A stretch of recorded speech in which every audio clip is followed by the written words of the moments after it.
ابو عبداللہ الرسا رحمۃ اللہ تعالی علیہ نے اپنی کتاب تحفہ میں فرمایا کہ ایک بڑی پیاری انہوں نے حکایت نقل کی، ایک واقعہ نقل کیا کہ ایک شخص بڑا نیک تھا، صالح تھا، عبادت گزار تھا، مگر غریب بھی تھا۔ رات کو وہ بچوں کے ساتھ سویا ہوا تھا تو اس کو اچانک بچوں کے رونے کی آواز آئی۔ بچے رات کو اٹھ کر رونے لگے تو اس نے اپنی زوجہ سے پوچھا بچے کیوں رو رہے ہیں؟ کہ بچے اس لیے رو رہے ہیں کہ انہوں نے کھانا نہیں کھایا ہے، وہ بھوکے ہیں، اس لیے بھوک کے مارے رو رہے ہیں۔ اب اس غریب آدمی کے پاس کچھ بھی نہیں تھا کہ وہ اپنے بچوں کو کھلائے، تو اس نے کیا کیا، اپنی فیملی ممبرز کو جمع کیا، اپنے بچوں کو جمع کیا اور کہا چلو کھانے کو تو کچھ نہیں ہے مگر سب مل کر اللہ کے آخری نبی محمد عربی صلی اللہ تعالیٰ علیہ وسلم کی ذات پر درود پاک پڑھتے ہیں، اللہ درود کی برکت سے ہماری مشکل آسان کر دے گا۔ کیسا عقیدہ اور کیسا اس کا بلیف تھا۔ ہیں شاعر کہتے ہیں نا کہ دکھوں نے تم کو جو گھیرا ہو تو درود پڑھو، دکھوں نے تم کو جو گھیرا ہو تو درود پڑھو، جو حاضری کی تمنا ہو تو درود پڑھو۔ تو اس نے کیا کیا کہ اپنے بچوں کو جمع کیا اور درود پاک پڑھنے لگا۔ درود پڑھتے پڑھتے نیند آ گئی، آنکھیں بند ہوئیں، آنکھیں تو بند ہو گئیں مگر قسمت جاگ اٹھی۔ سرکار دو عالم صلی اللہ تعالی علیہ وسلم خواب میں تشریف لائے، فرمایا فلاں بن فلاں کے گھر کل جانا، اسے میرا سلام کہنا اور اس کو کہنا جو تمہاری دعا تھی وہ قبول ہو گئی ہے، اور اس سے یہ کہنا کہ جو اللہ کریم نے تجھے عطا فرمایا اس میں سے میری مدد کر۔ یہ شخص اٹھا اور بڑا خوش تھا کہ نبی پاک کی زیارت ہو گئی ہے، مگر جب اسے پتہ چلا کہ میرے آقا نے جس کے پاس مجھے بھیجا ہے وہ تو شہر میں بڑا مشہور آدمی اور وہ تو مجوسی ہے۔ مجوسی کہتے آگ کی پوجا کرنے والے کو۔ کہنے لگا کہ اللہ کے نبی مجھے مجوسی کے پاس کیسے بھیج سکتے ہیں؟ اس کو سلام بھی دے رہے ہیں، اس کو کہہ رہے ہیں کہ تیری دعا بھی قبول ہو گئی ہے، اللہ نے مال جو دیا ہے میری مدد کر۔ اچھا اس سے یہ بھی مسئلہ پڑا ہوا تھا کہ شیطان نبی پاک کی صورت میں آ نہیں سکتا، خواب دیکھا ہے تو پیارے آقا ہی ہوں گے۔ اب کنفیوژن تھی کہ یہ کیسے ہو سکتا ہے کہ میرے آقا مجھے ایک غیر مسلم کے پاس بھیجے۔ پھر سو گیا، دوبارہ سویا تو دوبارہ کہا گیا کہ تم میرا پیغام اسی کے لیے ہے، جاؤ اور جا کر اس سے کہو کہ تمہاری مدد بھی کرے، اسے میرا سلام بھی دینا، کہنا دعا بھی قبول ہو گئی ہے۔ اب یہ صبح اٹھا اور صبح اٹھتے ہی اس مجوسی کے گھر چلا گیا۔ بہت بڑا اس کا محل تھا، بہت مالدار آدمی تھا، ویری پاپولر، اس شہر میں بڑا مشہور تھا۔ یہ گیا اس کے پاس تو وہ چونکہ بزنس مین بھی تھا تو بہت سارے لوگ بیٹھے تھے اس کے پاس اور وہ لوگ اسے کاروبار کی باتیں کر رہے تھے۔ یہ نیک شخص گیا اور جا کر کہتا ہے کہ میں آپ سے بات کرنا چاہتا ہوں مگر اکیلے میں بات کرنا چاہتا ہوں۔ مجوسی نے سب کو ہٹا دیا، کہا بتاؤ کیا بات کرنی ہے؟ کہا کہ مجھے میرے آقا ہم مسلمانوں کے نبی صلی اللہ تعالی علیہ وسلم کی زیارت ہوئی اور میرے آقا نے آپ کو سلام فرمایا ہے اور آپ کے لیے کچھ پیغام بھی دیا ہے۔ مجوسی کہتا ہے تم مجھے جانتے ہو میں کون ہوں؟ میں تو تمہارے نبی کو اپنا نبی نہیں مانتا، میں تو مسلمان نہیں ہوں، تمہیں کسی اور کے پاس بھیجا گیا ہوگا۔ کہا نہیں، میرے آقا نے تمہارے پاس ہی بھیجا ہے، بلکہ یہ بھی کہا ہے کہ تمہیں سلام بھی دوں اور یہ بتاؤں کہ تمہاری دعا قبول ہو گئی جو تمہارے لیے مانگی گئی، اور تمہیں اللہ نے جو مال دیا ہے اس میں سے میری مدد کرو۔ موجوسی کہتا ہے میرے ساتھ اندر چلو۔ کمرے کے اندر لے گیا اور اندر جا کر کہتا ہے مجھے کلمہ پڑھاؤ، ہیں؟ اور اس کے ہاتھ پر کلمہ پڑھنا شروع ہو گیا، اشہد ان لا الہ الا اللہ وحدہ لا شریک لہ واشہد ان محمدا عبدہ ورسولہ۔ اب یہ نیک آدمی حیران کہ میں نے تو کچھ بھی نہیں کہا، اس نے کلمہ پڑھنا شروع کیا۔ اب اس نے فوراً کیا کیا، اپنی بیٹی کو بلایا، اپنے بیٹے کو بلایا، کہا دیکھو میں نے کلمہ پڑھ لیا ہے، میں مسلمان ہو گیا ہوں، اگر تم مسلمان ہوتے ہو تو ٹھیک ہے ورنہ میرا تمہارا رشتہ ختم۔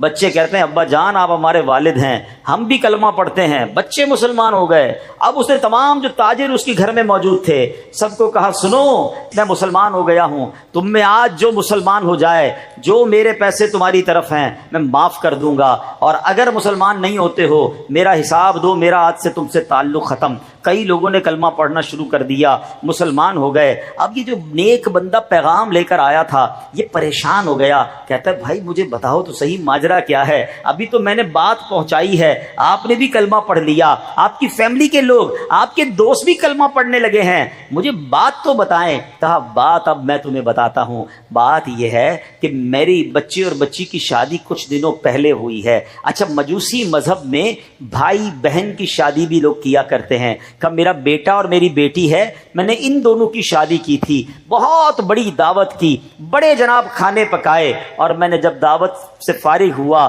اپنے کمرے میں جا کر لیٹا تو مجھے اپنے گھر کے برابر کے ایک چھوٹے سے گھر سے رونے کی آواز آئی۔ میں نے کان لگایا تو ایک بچی کی آواز تھی جو اپنی ماں سے کہہ رہی تھی، اماں جان ہمارے پڑوسی نے اچھا معاملہ نہیں کیا، اس نے آج ہمارے ساتھ بڑی زیادتی کی ہے، ہم تو اللہ کے نبی علیہ الصلوۃ والسلام کی اولاد سے ہیں، ہم تو سید صاحبزادیاں ہیں، مگر ہمارے پڑوسی نے ہماری بھوک چمکا دی، طرح طرح کے کھانے بنائے، ہمیں خوشبوئیں آتی رہیں، اگر ہمیں دعوت میں نہیں بلایا اور ہم آج بھوکے ہیں، اے امی جان ہمارے پڑوسی نے اچھا نہیں کیا۔ مجوسی کہتا ہے جب میں نے یہ سنا میں تڑپ کر رہ گیا کہ میرے اپنے پڑوسی بھوکے ہیں اور وہ مسلمانوں کے نبی کی اولاد سے ہیں اور میں نے انہیں کھانا بھی نہیں بھجوایا۔ بہرحال اس نے اسی وقت رات کو اٹھ کر کھانے پیک کروائے، سامان پیک کروایا، کچھ جوڑے بھی کچھ رقم بھی، اور فوراً جا کر ان کے دروازے پر رکھ کر آ گیا۔ اب پھر آ کر گھر میں کان لگاتا ہے کہ اب بچیوں کی باتیں سنوں، اب ان کے گھر کی کیفیت کیا ہے۔ دروازہ کھلا،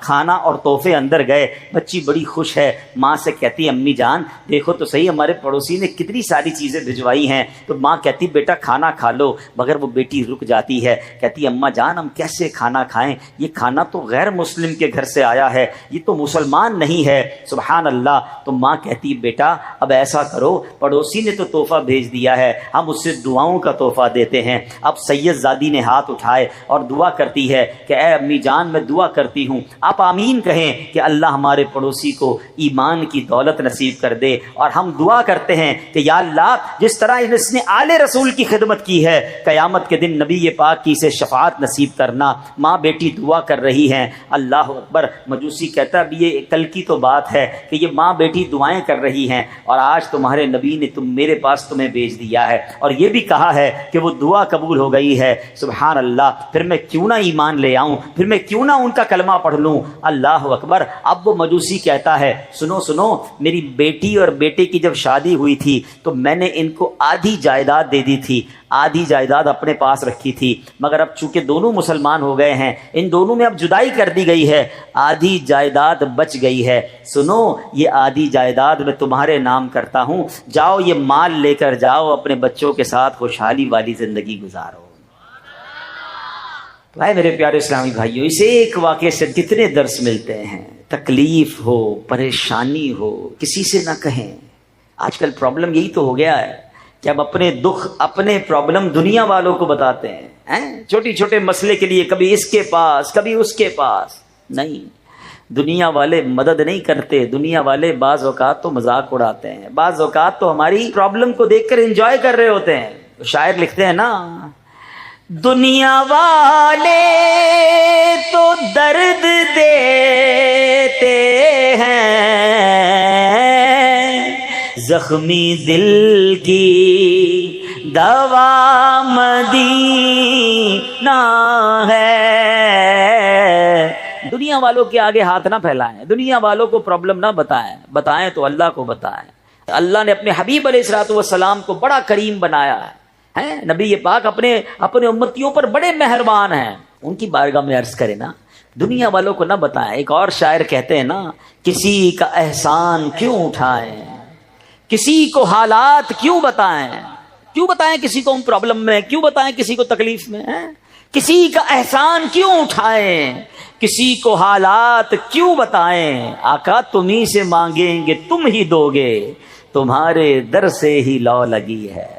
تو ہمیں سرکار دو عالم علیہ الصلوۃ والسلام کی بارگاہ میں خوب درود پاک پڑھنے چاہیے۔ درود پاک ویسے بھی پریشانیوں کو لے جاتا ہے۔ اس نیک آدمی نے کیا کیا، کھانے کو کچھ نہیں تھا مگر کیا شاندار پلان کیا کہ بچوں کو بٹھایا اور سب نے دکھی دل کے ساتھ اپنے نبی کو یاد کرنا شروع کر دیا، درود پاک پڑھنا شروع کر دیے۔ اور آقا پھر کیسے کریم ہے، سبحان اللہ۔ فریاد امتی جو کرے حال زار میں، فریاد امتی جو کرے حال زار میں، ممکن نہیں کہ خیر بشر کو خبر نہ ہو، واللہ وہ سن لیں گے، فریاد کو پہنچیں گے، اتنا بھی تو ہو کوئی جو آہ کرے دل سے پکارے تو صحیح نا، پھر دیکھیں کیسے کرم ہوتا ہے۔ تو اے میرے پیارے اسلامی بھائی، اگر آپ کسی پرابلم میں ہیں، کسی پریشانی میں ہیں، خوب دعائیں کیجئے، خوب درود پاک پڑھیے، غیب سے کرم ہوگا۔ ایک بات تو یہ سیکھنے کو ملی۔ دوسری بات، اس بے ایمان مجوسی نے جو آگ کی پوجا کرتا تھا، اس نے کیا کیا؟ اس نے آل رسول کی تعظیم کی، اس نے سرکار کی آل کی خدمت کی۔ کیا مل گیا اس کو سب سے بڑی دولت مل گئی نا۔ پہلے دنیاوی مال تھا، ایمان نہیں تھا۔ آل رسول کی خدمت کا صدقہ یہ ملا کہ اللہ نے اسے ایمان والا بنا دیا۔ اور سبحان اللہ، دعا کیا ملی ہے کہ قیامت کے دن رسول پاک کی شفاعت بھی ملے گی۔ تو یہ بھی سیکھنے کو ملا کہ سبحان اللہ، سرکار علیہ الصلوۃ والسلام کی آل کی خدمت کیجیے۔ آج ہمارے اطراف میں بھی صحیح العقیدہ کوئی سنی سید ہے، اس کی خوب خدمت کیجیے۔ یہ نصیب والوں کو حصہ ملتا ہے۔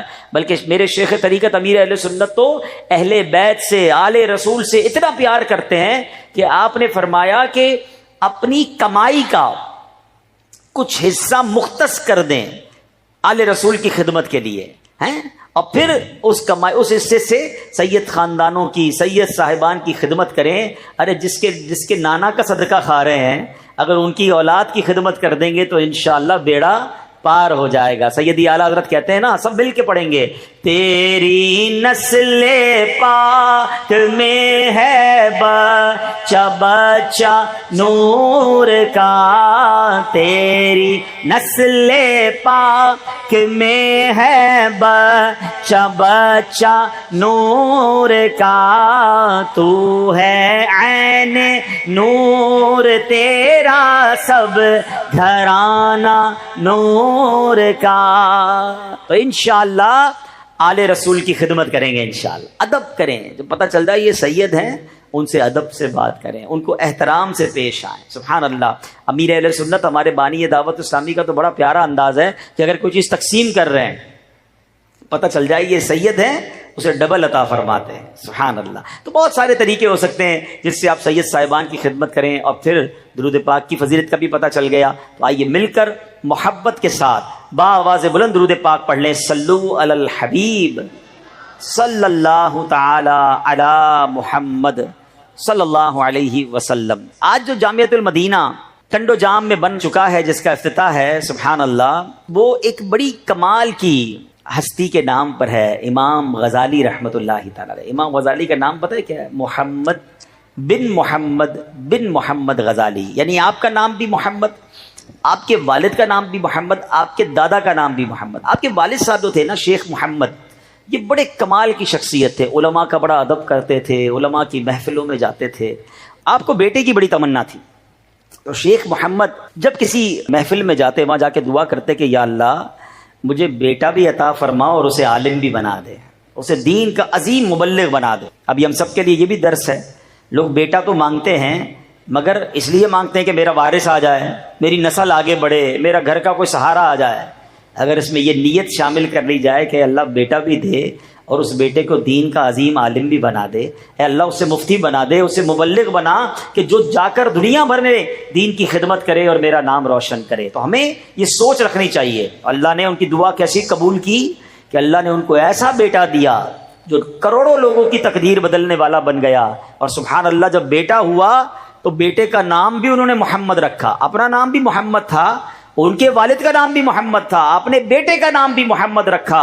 اور پھر رہتی دنیا سبحان اللہ انہیں امام غزالی کے نام سے جانتی ہے۔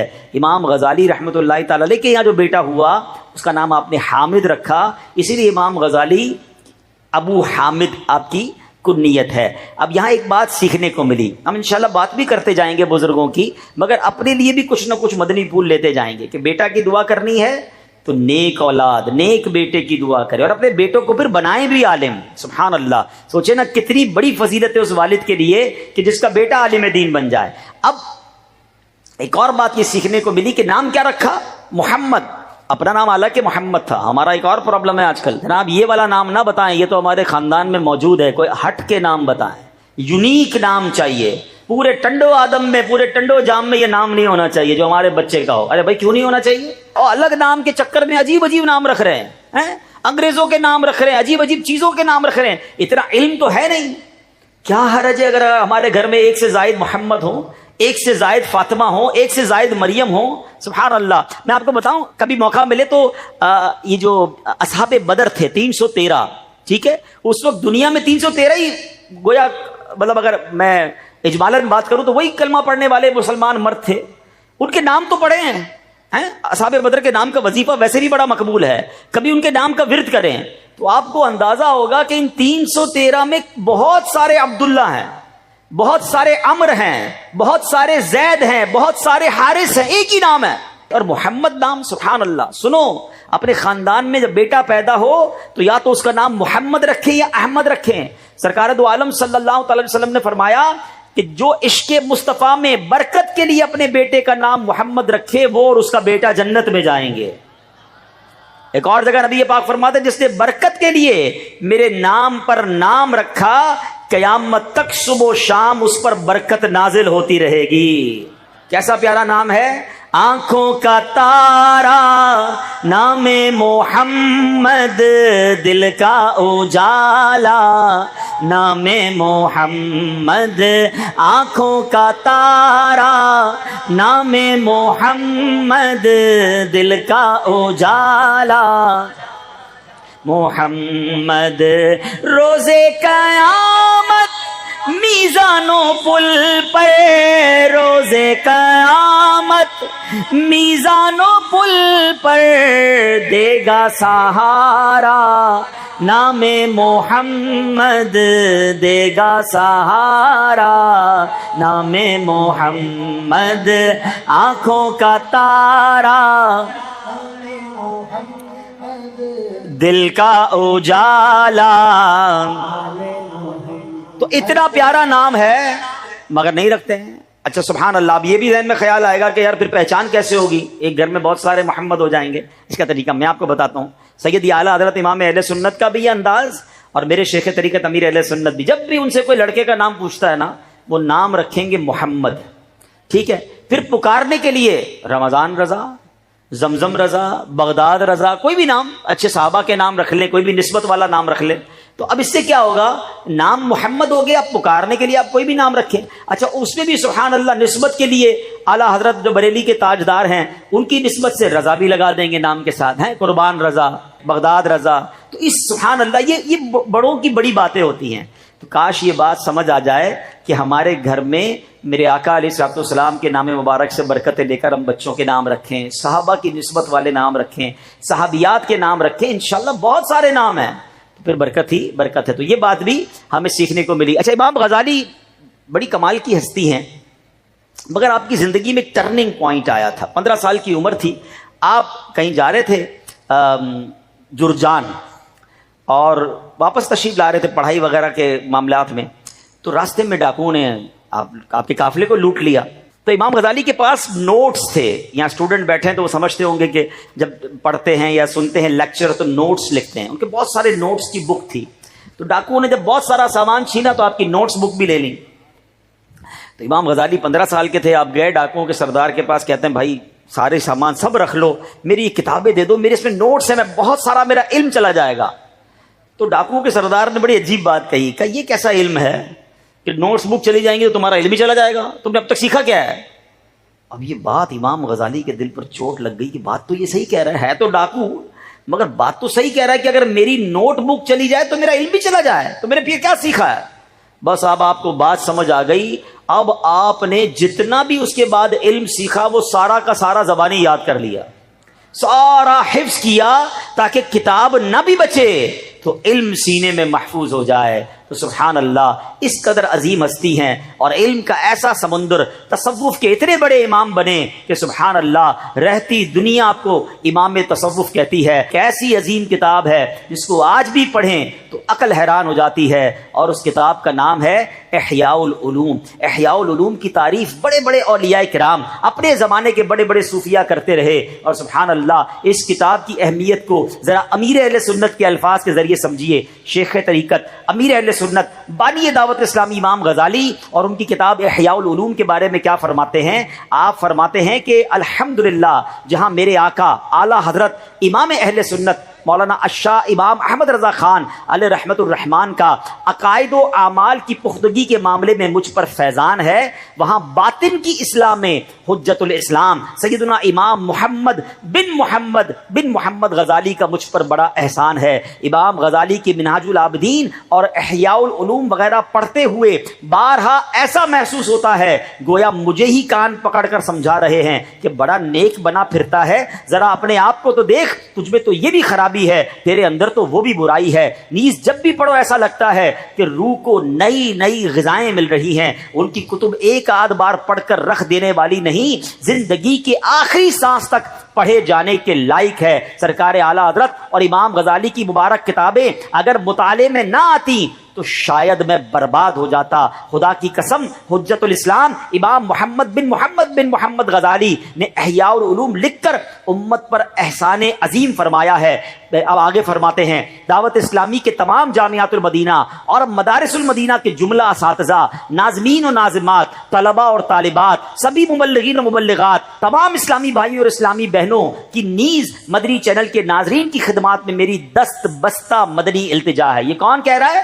وقت کے امام ہمارے امیر اہل سنت کہہ رہے ہیں کہ میری التجا ہے کہ احیاء العلوم کا مطالعہ نہ کیا ہو تو پہلی فرصت میں فرما لے، اللہ تعالیٰ ان کے مزار پر کروڑوں رحمتوں کی بارش نازل فرمائے اور ان کے فیوز و برکات سے ہمیں مالا مال فرمائے۔ امام غزالی کی ابھی بات ہو رہی تھی نا، آپ کا بھی ایک فرمان سنیے۔ آپ کہتے ہیں علم کامیابی کی بنیاد اور دین کا کتب ہے۔ سبحان اللہ، علم کے بغیر کامیابی نہیں ملتی۔ آپ کو پتہ ہے اس دنیا میں سب سے پہلے جس انسان کی تخلیق کی گئی حضرت آدم علیہ نبینا علیہ الصلوۃ والسلام، ٹھیک ہے؟ ہم آدمی کیوں کہلاتے ہیں؟ کہ حضرت آدم کی اولاد ہیں۔ اور آپ کو پتا ہے حضرت آدم کو اللہ نے کیسا علم دیا، آپ کو فرشتوں سے سجدہ کروایا گیا۔ ایک بڑی ڈیبیٹ ہے، قرآن میں بڑی تفصیل ہے کہ اللہ نے جو فرشتوں سے مکالمہ کیا، فرشتے کہنے لگے اے اللہ تو اس کو خلیفہ بنائے گا جو زمین پر جا کر اس کی جو اولاد ہے وہ قتل و غارت گری کرے گی۔ اللہ پاک نے فرمایا میں وہ جانتا ہوں جو تم نہیں جانتے۔ اور پھر رب نے کچھ اشیاء کے نام پوچھے کہ بتاؤ اس کے نام کیا ہیں، کچھ علوم کے سوالات ہوئے، فرشتے جواب نہ دے سکے۔ عرض کرتے مولا ہم تو وہی جانتے ہیں جو تو نے ہمیں بتایا ہے۔ اللہ نے پھر حضرت آدم کو علم عطا فرمایا۔ کتنا علم عطا فرمایا؟ قرآن کہتا ہے وَعَلَّمَ آدَمَ الْأَسْمَاءَ كُلَّهَا، اور اللہ تعالیٰ نے آدم کو تمام اشیاء کے نام سکھا دیے۔ کیسا علم تھا؟ اللہ اکبر، ذرا سنیے گا، ایمان تازہ ہو جائے گا کہ علم کتنا تھا۔ حضرت آدم علیہ السلام کا علم شہرائے آفاق تفسیر قرآن روح البیان میں موجود ہے، جو مفسر قرآن شیخ اسماعیل حقی رحمت اللہ تعالیٰ نے لکھا۔ اللہ تعالیٰ نے حضرت آدم علیہ السلام کو تمام چیزوں کے نام تمام زبانوں میں سکھا دیے، اور ان کو تمام ملائکہ کے نام، تمام اولاد آدم کے نام، تمام حیوانات، نباتات، جمادات کے نام، ساری دنیا کی بستیوں کے نام، پرندوں کے نام، تمام درختوں کے نام، آئندہ عالم میں وجود میں آنے والے سب کے نام، قیامت تک پیدا ہونے والے تمام جانداروں کے نام، تمام کھانے پینے کی چیزوں کے نام، جنت کی تمام نعمتوں کے نام، تمام چیزوں اور سامانوں کے نام، یہاں تک کہ پیالہ اور پیالی کے نام۔ اللہ اکبر! اور یہ کتنی زبانوں میں؟ حدیث پاک میں آتا ہے کہ اللہ نے حضرت آدم علیہ السلام کو 7 لاکھ زبانیں سکھائی تھیں۔ اللہ اکبر! ہیں یہ علم ہے کہ پھر حضرت آدم کو فرشتے سجدہ کر رہے ہیں، وہ فرشتے جو معصوم ہیں وہ انسان کو سجدہ کر رہے ہیں۔ اس کی ایک وجہ علماء نے لکھی کہ وہ علم تھا جو حضرت آدم علیہ السلام کو رب نے عطا فرمایا۔ علم سے آدمی بلند ہوتا ہے، علم سے اس کا مرتبہ بڑھتا ہے۔ اب ایک عشق والی بات بھی سن لو، حضرت آدم کو کتنا علم دیا۔ Each and everything in the universe, کائنات کی ہر چیز کا نام، تمام انسانوں کے، تمام جانوروں، تمام پرندوں، ہر درخت کا نام، اور جو نہیں آئے دنیا میں ان کا بھی نام، جنت کی تمام نعمتوں کے نام 7 لاکھ زبانوں میں سکھائے۔ اب سوال میرا یہ ہے، ذرا جھوم جاؤ کہ جب حضرت آدم کے علم کا عالم یہ ہے تو آدم کے بھی آقا جناب رسول اللہ، اللہ کے حبیب صلی اللہ علیہ وسلم کے علم کا عالم کیا ہوگا؟ میرے آقا تو سب سے افضل ہے نا، وہ تو سب کے آقا ہیں۔ جب حضرت آدم کے علم کا عالم یہ ہے تو مصطفیٰ کریم کے علم کا عالم کیا ہوگا؟ پھر کیوں نہ بریلی کے تاجدار کہیں سر عرش پر ہے تیری گزر، دل فرش پر ہے تیری نظر، سر عرش پر ہے تیری گزر، دل فرش پر ہے تیری نظر، ملکوت و ملک میں کوئی شے نہیں وہ جو تجھ میں عیاں نہیں، میں نثار تیرے کلام پر ملی یوں تو کس کو زبان نہیں، وہ سخن ہے جس میں سخن نہ ہو، وہ بیاں ہے جس کا بیان نہیں۔ میرے آقا جب گفتگو کرتے تھے بڑے بڑے عرب کے انٹلیکچوئلز، بڑے بڑے اس زمانے کے فصحاء بلغاء بیٹھتے تھے، مگر جب نبی پاک کلام فرماتے ان کا عالم کیا ہوتا؟ اعلیٰ حضرت لکھتے ہیں آقا تیرے آگے یوں ہیں دبے لچے فصحاء عرب کے بڑے بڑے، تیرے آگے یوں ہیں دبے لچے فصحاء عرب کے بڑے بڑے، کوئی جانے منہ میں زبان نہیں بلکہ جسم میں جان نہیں۔ کیسا علم تھا میرے آقا کا؟ لوگ کہتے علم غیب تھا کہ نہیں، نبی پاک کے پاس کتنا علم تھا، میں اور آپ ہوتے کون ہیں چیک کرنے والے؟ سیدی اعلیٰ حضرت نے پنجابی میں کہتے ہیں نا گلی مکا دی۔ مجھے ایک بات بتائیں، چلے آپ کو لاجیکلی ایک مسئلہ حل کر دیتا ہوں۔ آپ کی زندگی کا جو سب سے بڑا راز ہو، سب سے بڑا راز ہو، آپ اپنے کسی قریبی دوست کو بتا دیں، سب سے بڑا راز جو دنیا میں کسی کو نہ بتایا ہو، اور اپنے کسی بہت قریبی دوست رشتہ دار کو آپ بتا دیں، اب اس سے کوئی چھوٹی چھوٹی بات چھپائیں گے؟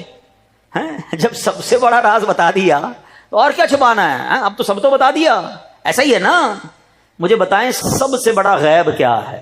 وہ کیا ہے؟ خود اللہ تعالی ہے، کیونکہ رب کو تو کسی نے نہیں دیکھا نا۔ حضرت آدم سے لے کر حضرت عیسیٰ علیہ السلام تک کم و بیش جتنی بھی 1,24,000 کم و بیش جتنے انبیاء ہیں سب اللہ کی بات کرتے رہے، اپنی آنکھوں سے، سر کی آنکھوں سے رب کو کسی نے نہیں دیکھا تھا۔ سب سے بڑا غیب خود رب العالمین ہے، ایسا ٹھیک ہے؟ بات سمجھیے گا۔ اب جس رب نے اپنا آپ ہی اپنے حبیب کو دکھا دیا ہے، اپنا آپ ہی اپنے حبیب کو ظاہر کر دیا، اپنے حبیب کو معراج پر بلا کر اپنا دیدار کرا دیا، تو اب اور کون سا غیب باقی بچتا ہے جو رب اپنے حبیب کو نہ بتائے؟ ارے یہی بات بریلی کے تاجدار سمجھا رہے ہیں، اور کوئی غیب کیا تم سے نہا ہو بھلا، نہا کہتے چھپا جانا، یا رسول اللہ اور کون سا غیب آپ سے چھپایا جا سکتا ہے؟ اور کوئی غیب کیا تم سے نہا ہو بھلا، جب نہ خدا ہی چھپا تم پہ کروڑوں درود۔ یہ شان ہے میرے آقا کی۔ پھر آتا ہوں، بات علم کی بات ہے، آج ایک علم کی مجلس ہے، علم دین کا شوق دل میں پیدا کرو۔ جو لوگ مجھے مدری چینل پر سن رہے ہیں، آج دنیا بھر میں دوڑے لگی ہیں، یہ ڈپلوما، یہ جناب کورس، تو فلاں ٹیکنالوجی۔ میں نہیں کہتا دنیاوی تعلیم حاصل نہ کریں، مگر سبحان اللہ آپ مجھے پوری ہماری ہسٹری میں، ہمارے قرآن و حدیث میں کہیں کسی ایک انجینئر، کہیں کسی ڈپلوما ہولڈر، کہیں کسی PhD اسکالر کی آپ مجھے فضیلت نہیں بتا سکتے۔ ہم دعوت اسلامی والے دنیاوی تعلیم کے خلاف نہیں ہیں، مگر ایک بات تو ضرور کہیں گے، دنیاوی وہ تعلیم ضرور درست نہیں ہے جو آپ کو دین سے دور کر دے، جو اللہ سے دور کر دے، اللہ کے حبیب سے دور کر دے، جو اسلام پر اعتراض کرنے والا بنا دے، وہ تعلیم کسی کام کی نہیں۔ ہاں آپ شرعی باؤنڈری کے اندر رہ کر دنیاوی علوم حاصل کریں، ٹھیک ہے، یہ اوکے ہے، مگر مجھے ایک بات تو بتاؤ نا کہ سبحان اللہ حافظ قرآن کے فضائل آپ کو قرآن و حدیث میں ملیں گے، عالم دین کے فضائل آپ کو قرآن و حدیث میں ملیں گے، اور پتہ ہے کیسے فضائل ملیں گے؟ ایمان تازہ ہو جائے گا۔ آئیے میں آپ کو ایک حدیث سناتا ہوں، کیوں نہ علم دین کا شوق ہمارے دل میں پیدا ہو جائے، کیوں نہ ہم آگے بڑھیں۔ پہلے ایک حدیث سن لو، کون سا علم سیکھنا ہے؟ حدیث پاک میں آتا ہے، اللہ کے نبی فرماتے ہیں علم دین سیکھنا ہر مسلمان پر فرض ہے، اور طالب علم دین کے لیے ہر چیز، یہاں تک کہ سمندر میں مچھلیاں بھی مغفرت کی دعا کرتی ہیں، ہر چیز دعا کرتی ہے اس کے لیے، سمندر کی مچھلیاں بھی طالب علم دین کے لیے دعا کرتی ہے۔ سبحان اللہ۔ تو اے میرے پیارے اسلامی بھائیوں، اب جو ہم نے حدیث پاک سنی ہے نا کہ علم دین سیکھنا فرض ہے، اب کون سا علم سیکھنا فرض ہے، ذرا یہ سمجھ لیجئے گا، اس کی وضاحت سن لیجئے۔ اس حدیث پاک سے یہ دنیا کا کالج اور یونیورسٹی کا علم مراد نہیں ہے، جس علم کو فرض کہا گیا، آؤ میں بتاتا ہوں وہ کون سا علم ہے۔ سب سے پہلے اسلامی عقائد کا علم سیکھنا فرض ہے۔ پتا تو ہو اللہ کے بارے میں عقیدہ کیا ہے، رسول کے بارے میں ہمارا عقیدہ کیا ہے، جناب فرشتوں اور قیامت، جنت اور دوزخ کے بارے میں ہمارا عقیدہ کیا ہے۔ آج تو عقائد ہی نہیں پتا، جس کی بات سنے کنفیوز ہو جاتے ہیں۔ اپنا عقیدہ عقیدہ مضبوط کرو، اپنے عقائد مضبوط کرو، یہ سب سے پہلا فرض ہے۔ آگے چلیے، فرمایا اس کے بعد نماز کے فرائض اور شرائط اور مفسدات، یعنی جن سے نماز درست ہو جاتی ہے، جن چیزوں سے نماز ٹوٹ جاتی ہے، اس کا علم سیکھنا فرض ہے۔ رمضان مبارک کی تشریف آوری ہو جائے تو جس پر روزے فرض ہو اس پر روزوں کا علم سیکھنا ضروری ہو جاتا ہے، جس پر زکوٰۃ فرض ہو اس پر زکوٰۃ کے ضروری مسائل سیکھنا فرض ہے۔ اسی طرح حج فرض ہو جائے تو حج فرض ہونے کی صورت میں حج کا علم سیکھنا فرض ہے۔ نکاح کرنا چاہے تو نکاح کا علم سیکھنا ضروری ہے۔ تاجر کے لیے تجارت کا علم سیکھنا ضروری ہے۔ خریدار اگر کوئی خریداری کرنے جاتا ہے، خریداری کے احکام سیکھنا ضروری ہے۔ نوکری کرنے والے کو نوکری کا علم ضروری ہے، نوکر رکھنا ہے، اجارے کا علم سیکھنا ضروری ہے۔ سبحان اللہ۔ تو پتہ یہ چلا ہر مسلمان عاقل و بالغ مرد و عورت پر اس کی موجودہ حالت کے مطابق مسئلے سیکھنا فرض عین ہے۔ اب ذرا غور کیجئے، آج موبائل بیٹھ کر گھنٹوں سوشل میڈیا پہ نکل جاتے ہیں، پتہ نہیں کیا کیا دماغ میں آ رہا ہے، وہ نالج آ رہی ہے جس کی ضرورت نہیں ہے، ان نون نالج دماغ میں گھس رہی ہے۔ ہمیں کیا پڑی برازیل میں آج کیا ہوا، آج امریکہ کے ریگستان میں کیا ہوا، ہمیں کوئی ضرورت نہیں ہے سیکھنے کی، لیکن چونکہ فیس بک کھول کے بیٹھے ہیں، سوشل میڈیا کھلا ہوا ہے، دنیا بھر کی خطرناک خبریں ہوں، اچھی خبریں ہوں، بری خبریں ہوں، خواہ مخواہ ہمیں مل رہی ہیں، جس کی ہمیں ضرورت نہیں ہے۔ مگر نماز پڑھنی ہے وہ نہیں آتی، وضو کرنا ہے وہ نہ سیکھا، پاک ہونے کے لیے غسل کا سیکھا، گھر میں جنازہ ہو جائے جنازہ پڑھنا نہیں آتا، ہمارے گھر میں میت ہو جائے میت کو غسل دینا نہیں آتا، تجارت بچپن سے کر رہے ہیں، تجارت کے اصول نہیں سیکھے، مگر گھنٹوں چائے کے ہوٹل پر بیٹھ کر دنیا بھر کی بحث کر رہے ہوں گے، ایسا لگتا ہے ملک کا سارا نظام ہی ہم چلا رہے ہیں، مگر جو فرض علوم تھے، جو سیکھنا ضروری تھا، وہ ہم نہیں سیکھ رہے۔ خدارا ایسی زندگی نہ گزارے، علم سے اتنا دور نہ رہیں، کہیں ایسا نہ ہو اللہ کی بارگاہ میں جواب دینا بھاری پڑ جائے۔ اب آئیے میں آپ کو بتاتا ہوں ہمارے اسلاف کس قدر علم دین سے محبت کرتے تھے، کیسا شوق تھا، کتنا ٹریول کرتے تھے۔ کمال کی حدیث سنیے گا، حضرت کثیر بن قیس رحمت اللہ تعالی علیہ فرماتے ہیں، میں دمشق کی مسجد میں صحابی رسول حضرت ابو درداء رضی اللہ عنہ کی خدمت میں حاضر تھا۔ اس وقت ایک شخص آیا، عرض کی کہ اے ابو درداء، مجھے معلوم ہوا ہے کہ آپ رسول پاک علیہ الصلوۃ والسلام سے کوئی حدیث روایت کرتے ہیں، میں وہ حدیث سیکھنے کے لیے مدینہ منورہ سے آیا ہوں۔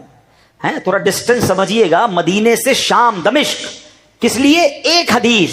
حضرت ابو درداء کو ایک حدیث کا علم تھا، وہ مدینے سے چلے دمشق پہنچ گئے، کہا سنا ایک حدیث آپ بیان کرتے ہیں، میں آپ سے وہ حدیث سننے آیا ہوں۔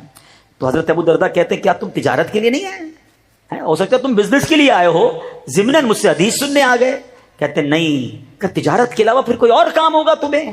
کہتے نہیں، میں صرف حدیث رسول آپ سے سننے آیا ہوں، میرا کوئی اور مقصد نہیں ہے۔ اللہ اکبر۔ اس شخص کی قسمت پر ناز آتا ہے، اس کو حضرت ابو درداء نے حدیث پتہ ہے کون سی سنائی؟ آئے ہائے، یعنی وہ جو کام کر کے آئے تھے نا، گویا اس حدیث میں اسی کا انعام سنا دیا۔ حضرت ابو درداء کہتے ہیں میں نے اللہ پاک کے آخری نبی رسول عربی صلی اللہ تعالی علیہ وسلم کو فرماتے سنا ہے، علم دین سیکھنے کے لیے جو کسی رستے پر چلے، اللہ پاک اس کے لیے جنت کا راستہ آسان فرما دیتا ہے۔ بے شک فرشتے طالب علم دین سے خوش ہو کر اس کے لیے اپنے پر بچھا دیتے ہیں۔ بے شک زمین و آسمان کی تمام مخلوق، یہاں تک کہ پانی میں مچھلیاں بھی طالب علم دین کے لیے دعائے مغفرت کرتی ہیں۔ بے شک عالم کی فضیلت عبادت گزار پر ایسی ہی ہے جیسی 14ویں رات کے چاند کی فضیلت ستاروں پر۔ بے شک علماء انبیاء کے وارث ہیں، بے شک انبیاء کرام ورثے میں درہم و دینار یعنی دولت نہیں چھوڑتے، انبیاء کرام تو ورثے میں صرف علم چھوڑتے ہیں۔ پس جس نے علم دین حاصل کیا اس نے بڑا حصہ حاصل کر لیا۔